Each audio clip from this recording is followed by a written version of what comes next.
आपण पाहत आहात कराड टुडे न्यूज। सैदापूर जिल्हा परिषद गटात भाजपाकडून उमेदवारी अर्ज दाखल केलेल्या सागर शिवदास यांनी स्वतःची जिवंत मुलगीच मृत दाखवल्याचा आरोप अपक्ष उमेदवार नरहरी जानराव यांनी पत्रकार परिषदेत केला आहे।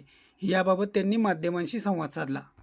58 सैदापूर जिल्हा परिषद गट यामध्ये मी स्वतः उमेदवार आहे नरहरी जानराव। तसेच माझ्या गटामध्ये दुसरा भाजपचा उमेदवार आहे सागर भीमराव शिवदास।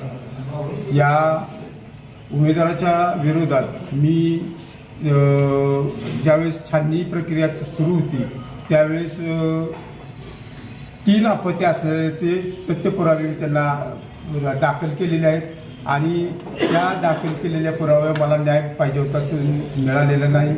आणि असं या ह्याच्या विरोधात ज्यावेळेस आम्ही आता माहिती घेतली ह्याच्या वेळेस छाननीच्या वेळेस त्यावेळेस त्यांच्या वकिलांनी हे 3 पैकी 2 अपत्य हयात आहेत व एक मुलगी ते मृत्यू झालेला आहे, निधन झालेलं आहे असं त्यांनी दाखवलेलं आहे। पण माझ्याकडे 3ही मुली जन्म झालेले आहेत आणि त्या जन्माचे पुरावे सत्य प्रतिमा माझ्याकडे आहेत।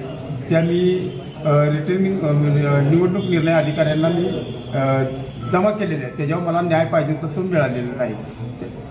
त्यांचा अर्ज वैध ठरवण्यासाठी कोणाचा दबाव होता अधिकारी? त्यांचा अर्ज वैध करण्यासाठी सत्तारूढ पक्षातील श्रीयुत ग्रामीण विकास मंत्री जयकुमार गोरे तसेच